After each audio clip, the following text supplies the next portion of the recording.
I was just going to say the next bit. Yeah, read the next bit because I think it's all there. It is.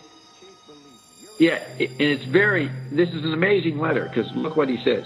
It is plain from page 67 that you ought to look in Bergson's Matter of Memory for significance of aphasia in relation to fitting, and that's fucking unbelievable. Yeah, that is his own fucking faith. Yeah, but it's page 69. He's staring down the barrel of the post-verbal situation in relation to the disambiguation of the body and the electric situation. So it's like shit, Bob. It's electricity. We're going post-verbal here. Yeah, but here's the point. We know how he used page 69 as his archetypal, symbolic talisman. Yeah. You know that story. Yeah. He always looks to page 69, the first page he looks to in any book. And I don't know if, I guess page 67 is up to Finnegan, and then page 69 is the irregularities of nature are more instructive than its regular ways. There's the discontinuity there. But page 69, that proves to me that he is stating this poetically. It's a contrived letter. He's embedding his own symbolism. In other words, he's being a mystical, Platonic symbolist here, and psychic reality has a resonance and strength to people when something someone says, gets unfolded 40 years later. It's right here where he's talking about aphasia, and that's what does him in.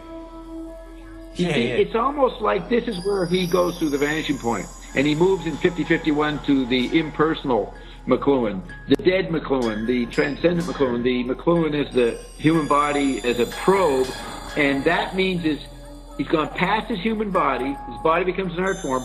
So he predicts that his own physical body will end with aphasia. And because of his understanding of Finney's wake, it's almost a mystical Platonic prediction of his own fate as far as his physical body. But he's going to move to what I would call the TV landscape, which will later become the TV body. And there's no McLuhan there, so this is the end of McLuhan, the person wondering what consciousness is. And in 1966, 67, he says, "I have no theory of consciousness," after he's thinking about it like this in his last vestiges of literacy. Yep. We can go for that. I'm looking at page 69, Finnegan's Wake, right now, and there's a reference in here to Guyant, Blyant, which is very similar to Gaian, whom consciousness as luminous point. So he's offering a key to his own letter in that sense. Yeah. What's on that page? Read a few more quotes. I always struggle with reading a bit of Finnegan's Wake. So Finnegan's Wake, page 69, is part 1, episode 3, page 69.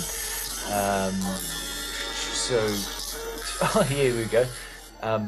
Not has been the expression direct or through an agent male of womankind offended. It goes blah blah blah on this, that and the other. Now by memory inspired, turn wheel again to the whole of the wall, where Guyant Blyant fronts Peninlunimore.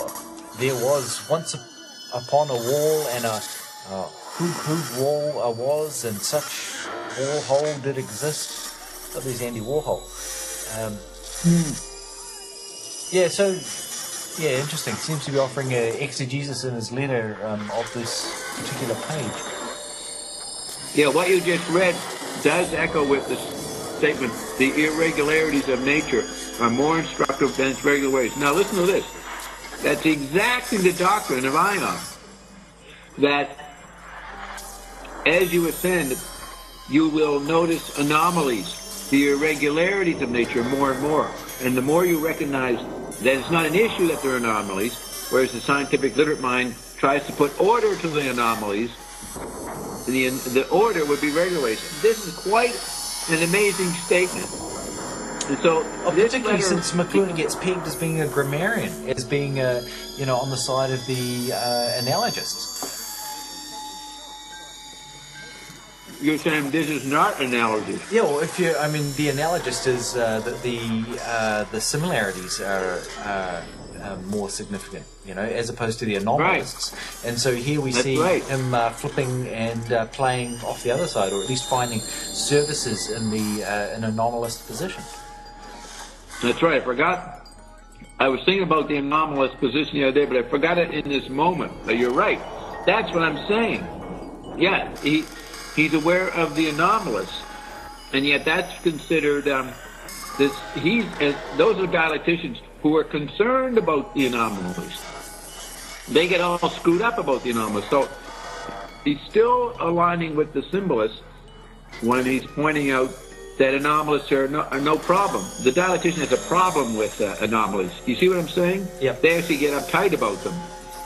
So he's stating the anomalous point of view here. Now, maybe I'm wrong to say the anomalists are looking for anomalies, are not trying to solve anomalies.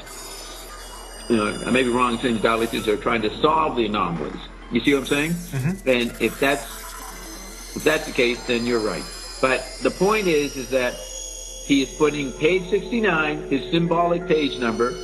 Page 67 could refer to 1967, which was his glorious year, 1967. That was the peak of his popularity, and when he seemed to resonate with the pop culture the most. The irregular, but 69, 67 he's big, and 69 he starts to get suppressed, and he's out.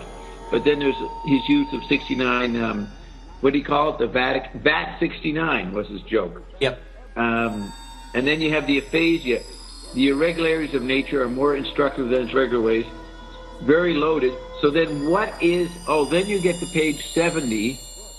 The faculty of language cannot be localized anywhere but in the whole brain or whole body.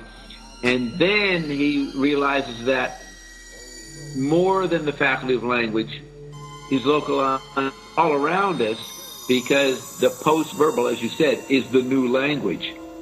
So these statements, the fact that realizing that language is not localized, taking on the new age paradigm of the post-literate, he drops all that. It's not even an issue when he recognizes that the new environments, the new electric environments, are the languages. And mentally alert. And drink Ovaltine every day. It's the official drink of the Secret Squadron.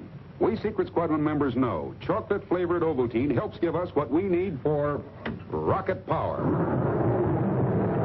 Yes, just as a rocket adds thrust during takeoff, Ovaltine can add the kind of nourishment so important for rocket power. We drink Ovaltine hot for breakfast.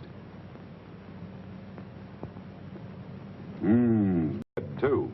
And cold for lunch and between meal snacks. And hot again at bedtime, to help keep us revved up with rocket power.